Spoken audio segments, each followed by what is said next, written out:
Okay, so we're going to get started. I don't use microphones, so just bear with me. I'm Lucas Cameron. This is Brian May, and thank you for coming out to Expo today. You have a great Expo. We're going to show you a bunch of alternative energy grabs that you can do on a budget. We'll put it up on the screen too if that cooperates. But I'm going to start out and I'm going to hand it off to Brian and let him take a couple of grabs that you don't just take 7 people in the field, something private,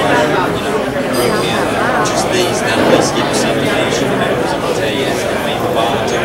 I've worked in an emergency situation where that better? Sorry.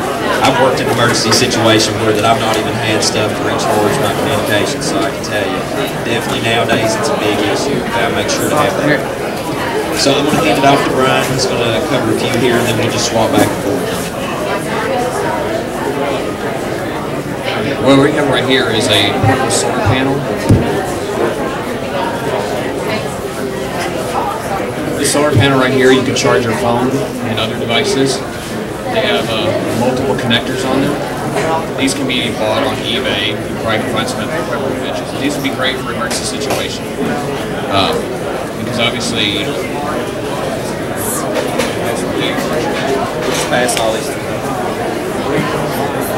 But anyhow, in a grid down situation, some communications you still will be able to use. So that's definitely something we would want to have in an emergency situation. It also can be used, like our son actually carries that on his back. So if we go on like a camping trip as well, you also can use it post before anything was planned. So definitely a good item to have, inexpensive. I think that one right there was like $30. They do have alternative battery packs that connect to them the same way your phone would. That would store extra power when there's no sunlight. There is no brand name on that one, but no, it's just basically a solar panel charger. And like I said, if you look on eBay, or there may be some vendors out here, but just type in a portable solar panel for charging phones. And I think they have like packs up to like 5,000 milliwatts. And they have different size packs you can actually charge with that. That panel right there, I think, is only 3 watt, but it does work pretty well for doing the job.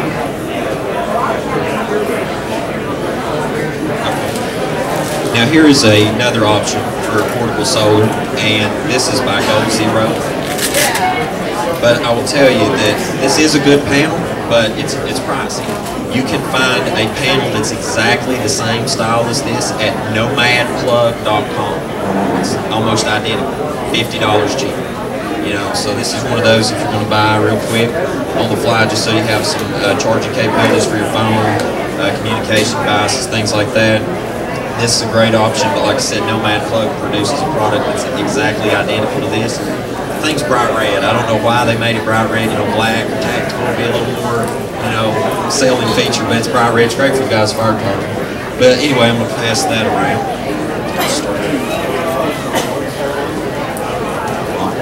I'll run through this one. This one right here, if you do not buy this at this expo before you leave, I'm not getting paid anything to tell you this. But that gentleman that's on the other side of that back there, Alan at greenabated.com, shame be upon you if you don't get you one of these if you want rechargeable batteries. This thing is equivalent to 90 batteries. Okay, if you had to buy batteries, this is equivalent to like 90 batteries. You can't buy rechargeable batteries for the cost of this. This is like 30 bucks. All my friends that are in the town that I live in, the emergency services, I got this from fire, EMS, police, and from guys on my FEMA volunteer team.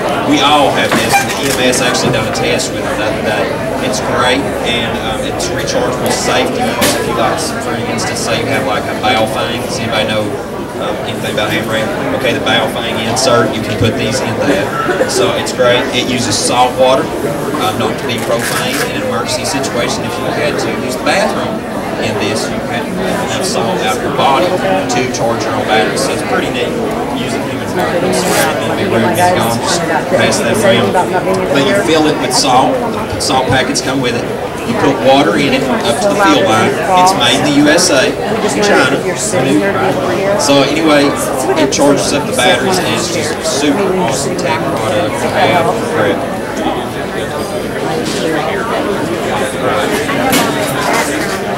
And you can find out all that info, like I said, just on the other side of the banister. And Alan is here with his products. He's got some great stuff. Yeah, let me go. I'm gonna go grab one and see what we can do about fixing So that. this right here is a portable shower. Once again, something can be found online relatively cheap. I do not know the manufacturer, but that's where I found this one. If you're wanting to have a nice little shower unit that runs off DC, this would be the way to go.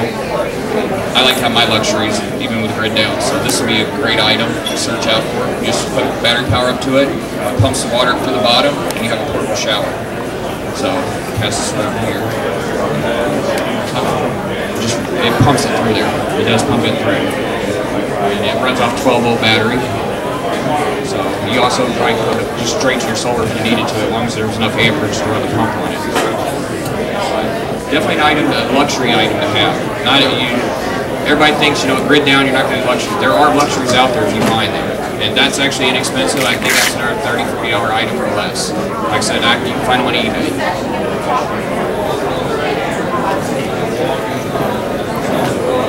Although this is not an alternative energy prep, we threw this in here because we're talking about technical things. Everybody wants a Geiger meter, and they're very expensive. Not only that, but they're expensive to have them calibrated.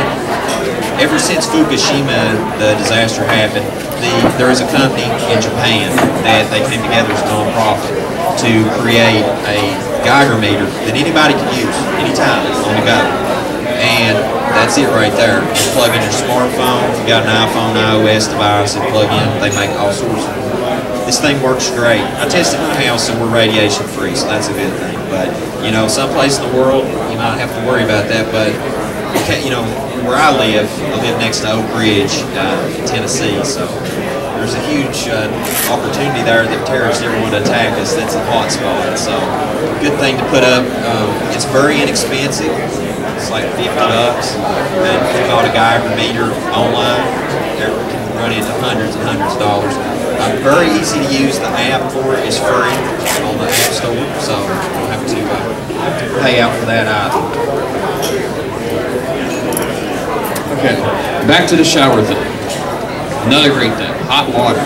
These right here you can find at Missouri Wind and Solar, just DC power.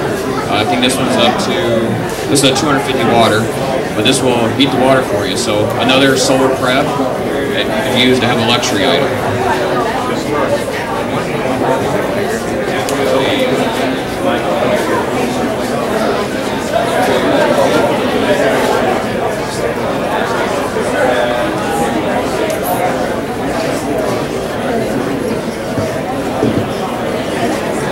Okay, also another thing, there's many different types of panels out. This is an amorphous cell. Now the difference between this and other actual panels is this is glass with the cells deposited on it. Now these right here work great in low light. Many panels, if you, let's say a bird droppings on it, it disables most of your panel or all your panel. Something like this is good if you have less, I guess you could say obstacles, you know, I mean not basically, if we were to have something to obstruct this, you would still actually have solar capabilities versus the other panels where if something gets on it, you know, if someone blocked it correctly, it disables the whole cell. So definitely a good item to have instead of all the expensive ones. I try to have these type of panels and then the more expensive types. So this is like, I guess you could say just one of the panels that have, like I said, low light.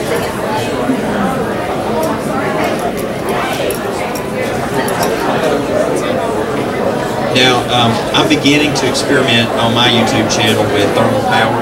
It's something that we're going to hopefully have full blast come this fall. We're going to show you how to build an entire thermal power unit that you can set on your stove.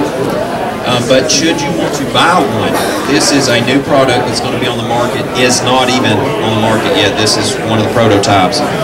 It's by Stovelight, and they're in the USA, made in Vermont. I'm really excited about that, American-made product.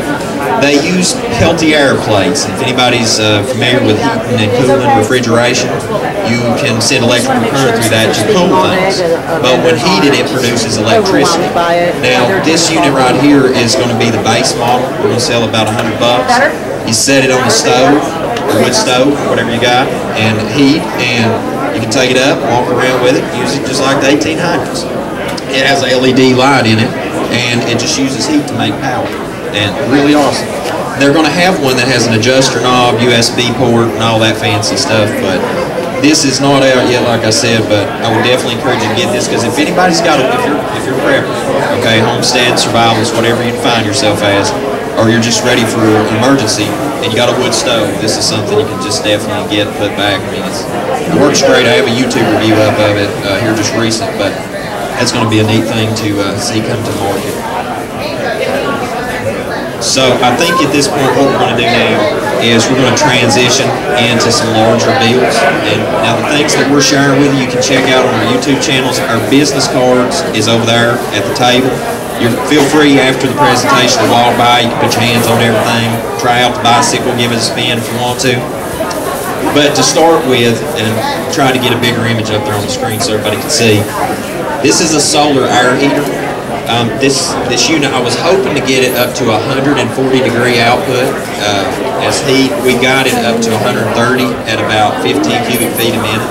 So that's pretty awesome. That'll heat up a room pretty quick. It's built completely out of garbage. I make it a point to, me and Brian do a lot of repurposing on everything that we build or use. And I try to build everything out of recycled material, garbage, because, you know, in peach, you might need to be doing that.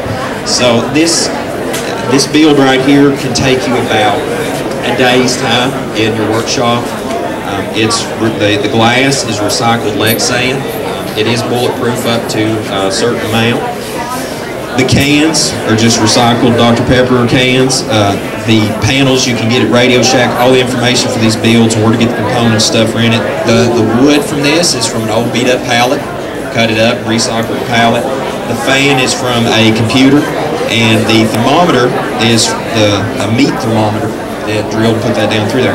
And I built this to give to my mom and dad because their heating and cooling bill is astronomical.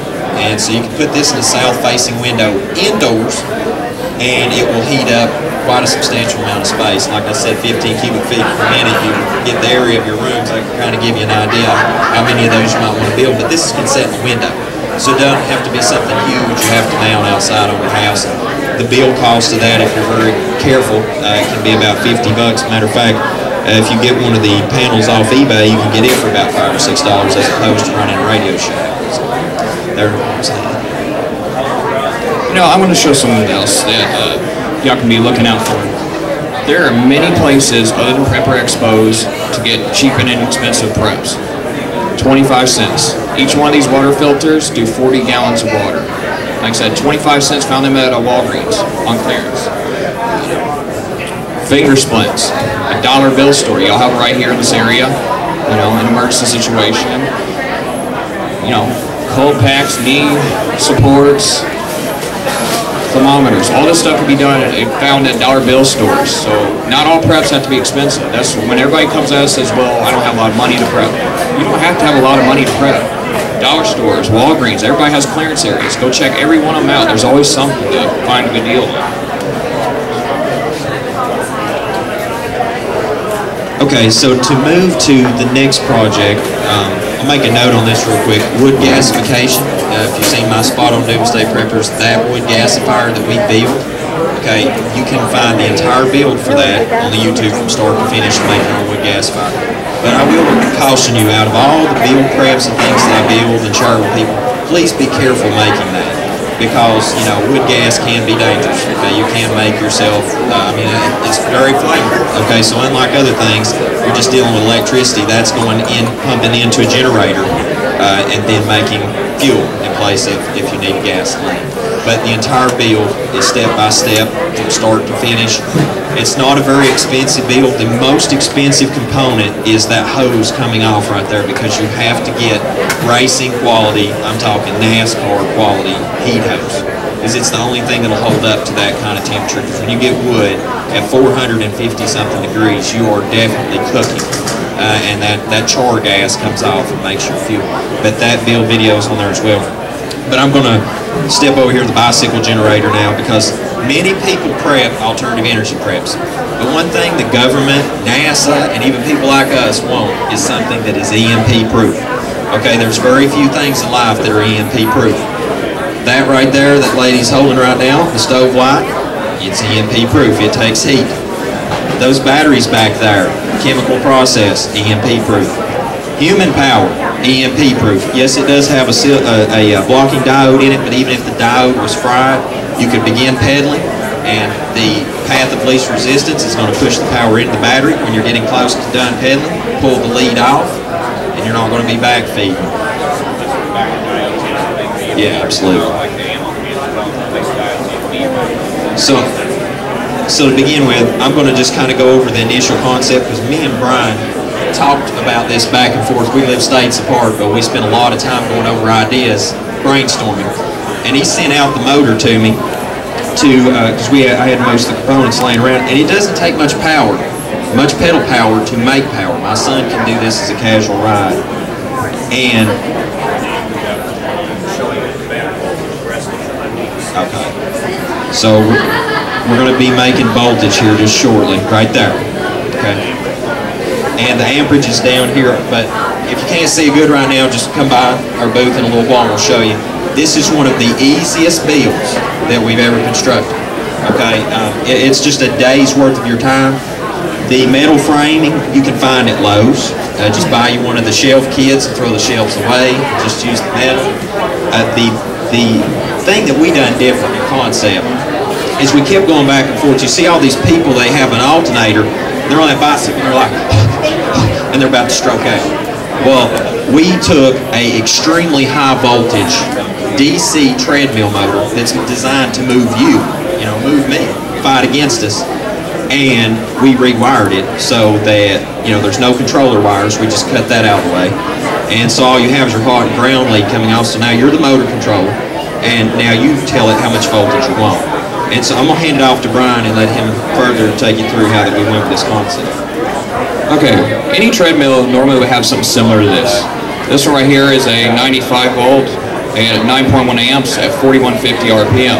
But mind you, that's at 95 volts DC. When you cut that down into a lower... Okay, anyhow, when you get to put the actual 12 volt battery on there, it kind of regulates it down. And then you can get some of these motors, you can get 2 or 3 horsepower. The bigger, the more amperage you can put out. Like I said, this was rated 9.1 amps, and you can at least get a few amps of charge into a battery. And that's really all you need to do to charge up a battery. Your average regular battery charge you plug in the wall anyway is 2 to 10 amps. And by the way, the slower you charge a battery anyhow, the better off you are. It's a longer charge. So it's probably going to be one of the best ways to do it. If you don't have solar or wind, this is just a cheap alternative as well. These motors can be, even if you bought one off eBay, they're inexpensive, or online. You can find them even at junkyards. Everybody's always throwing out treadmill. It seems like everybody gets one, and a month or two later, they throw them out or have no use for them, or some burns up in them. But you can always gut it and find good components in it. So, just always be looking out for what people throw away. This is gold right here, for someone like us. Now, keep in mind that as you do the build, you will see that where we went back and forth on the design, that depending upon the bike that you have, there's so many different bikes. Don't use a road bike for this build. Use a mountain bike, okay?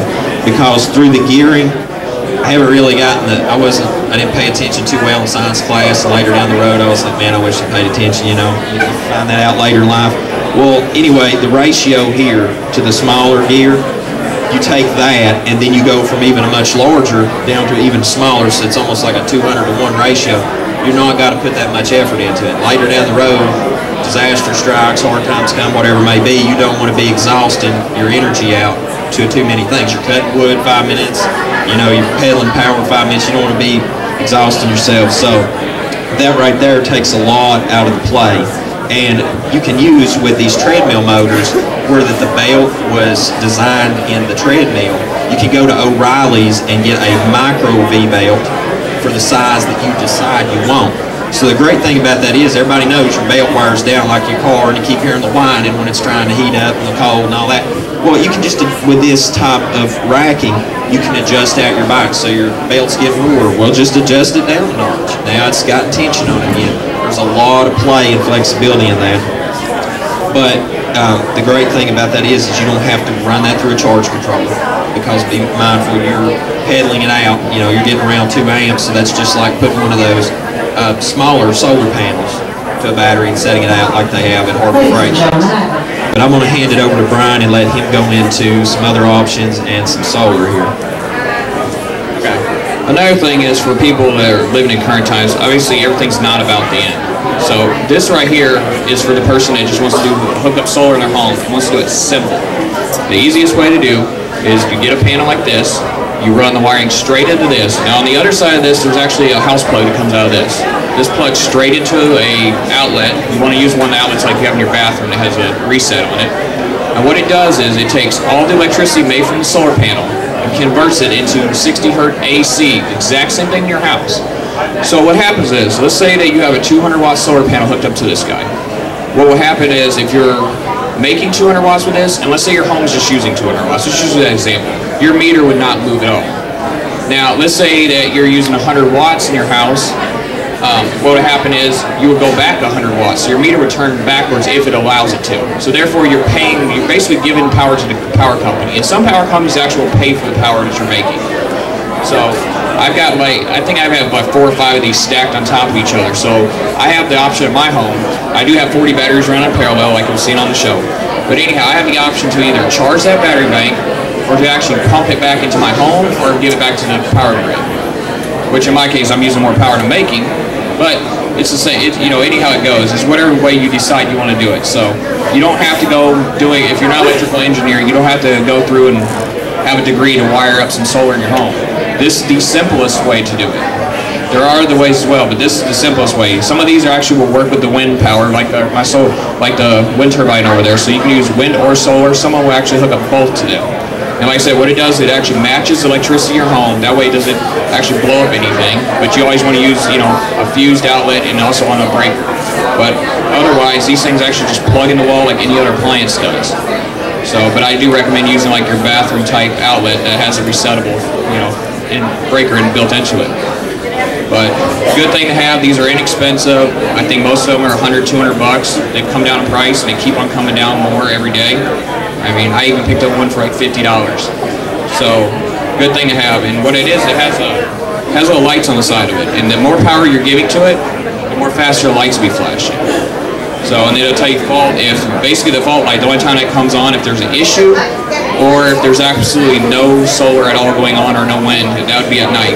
But these right here are for your power off your solar panel, your positive and your negatives. So it's real simple, hook right in there, right off the back of the panel there, into this, push it right into your house. And now you're taking money off your electric bill, that's simple. So not much to these things. Now, we're going to touch back on that here in just a minute. We've got some wiring diagrams to show you a few things because depending on the state that you live in, there is electrical codes, and then also the electric company has certain guidelines that they make you go by. For instance, my electric company flat out fines you or fees you out of wanting you to make your own power because you got to sign an agreement, sign an interconnection fee, and we'll cover all that in a minute. But I want to talk about small wind for a minute. There's this saying everybody says you can't make wind power. If you're wanting to have your own wind at your home, you can't make wind power. Well, the problem is like there's this college out from us where I'm at in Tennessee, and they have like a 5 kW unit. The only time it ever makes power is when it's coming like the storm of all storms about to rip your roof. That's useless to us. We want power every day. As you can see, me and Brian have a different concept. We use small wind, and we get power all the time. There's almost not a day goes by that the wind turbine that I built for my dad, which actually you can see, that's my unit right there. There's not a day hardly goes by we don't get power off of ours. And the reason being is because we went with a lot smaller scale, and that's a DC permanent magnet generator. And the only thing about that is there's a few things you need to put in place: a charge controller and an inverter. And obviously when you're wiring this from your battery bank in or out. Right here. Right here is one of the, for example, this is a charge controller. Obviously it's got solar marked on it right there at the moment, but they make ones like I've got the last part in a wind turbine install video going up next week. It'll be public on YouTube that will show you how the wiring comes directly in to a charge controller and inverter. Okay, so it'll show you all that in the build video. But I'm going to, while Brian's getting this stuff together right there, I want to talk to you a minute about grid tie. A lot of people, if you decide to go with a private company that does solar, I see there's a lot of solar people here today. Some of them's just for off-grid stuff. Some of them might do grid-tied installs. Here's the thing, to get a tax incentive, like in my state I live, TVA gives you $1,000 just for signing up. Here's $1,000 bucks, thanks for making power.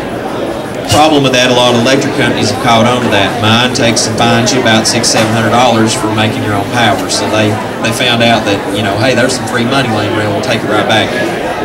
The government does want you to make your own power. The problem is a lot of private enterprises want to take that money right back.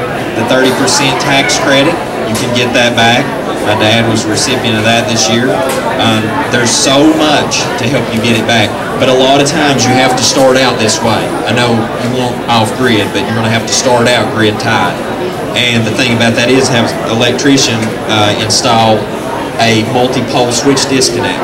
So what happens is if you ever do want to disconnect from selling power to an electric company, and say you're charging our battery bank, or if you have like an outback that is grid interactive, you can have the great quality of both, such as an off-grid. And we can go in those, if anybody wants info about all them components and everything, we can break it down for you today. We've got all the time in the world to go over it.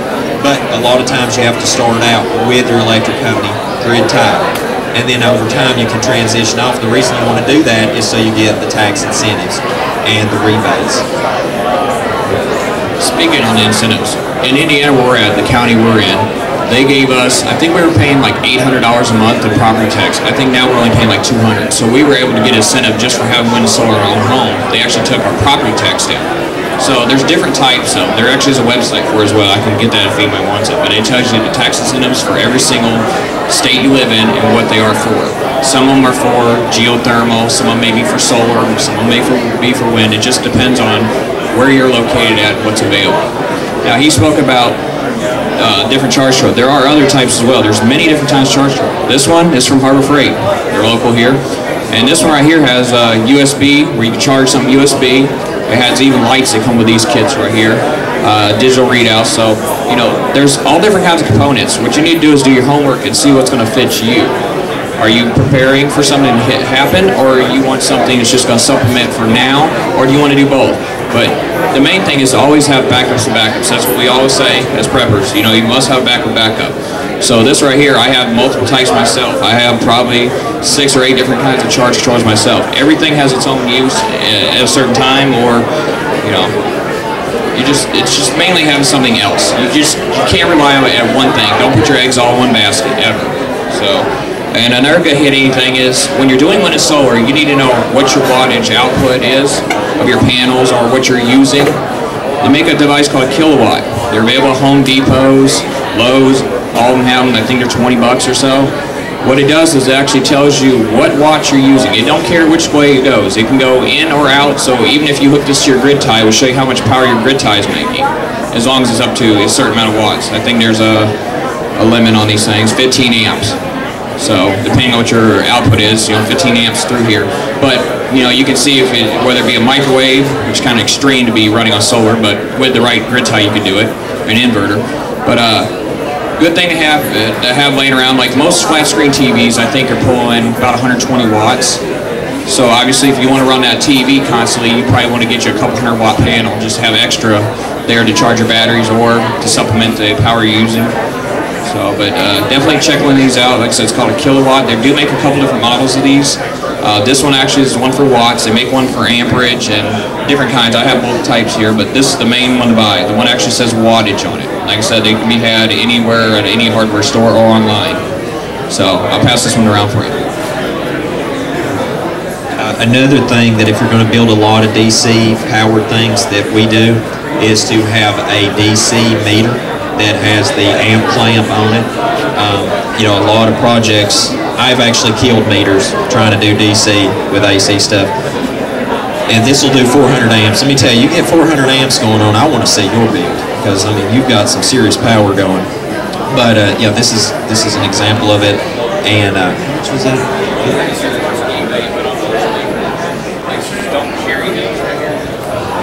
Unfortunately, I had to order this from China because unfortunately there are snap-on versions of it. Like in our audio store, we bought the snap-on version of it. They're like $300. That was 36 bucks from China. I don't usually promote foreign stuff all the time, but sometimes you have to get it because it makes sense. But that right there is a DC one. Most people confuse them with AC ones. There is a difference. You cannot read AC with an AC one DC voltage and amperage correctly. I mean, you can read the voltage, but not the amperage. So you definitely want one of them specific. They do have the same leads like any other multimeter do on them.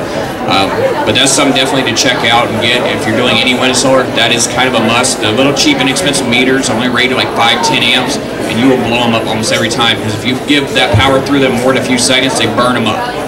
So unless you want to just keep throwing them away, I would go ahead and invest in one of them. Like I said, it's $30-some. So once again, another prep that is kind of a must when you're working with DC power.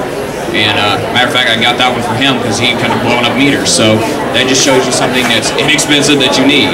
So. And don't give up whenever you start doing your own preps. You know, take it a day at a time because this stuff didn't happen overnight. Like this right here looks very simple and just looks like I might have done it yesterday.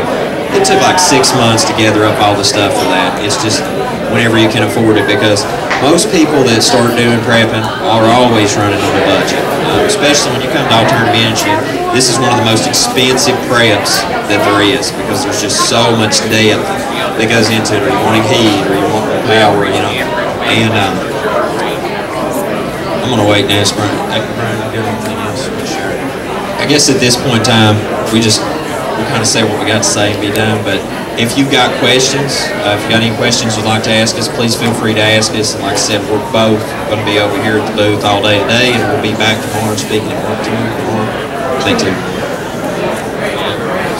Like I said, if anybody has any questions on the wind, solar, anything, like I said, just come up and ask us, and we'll answer anything that you have questions on.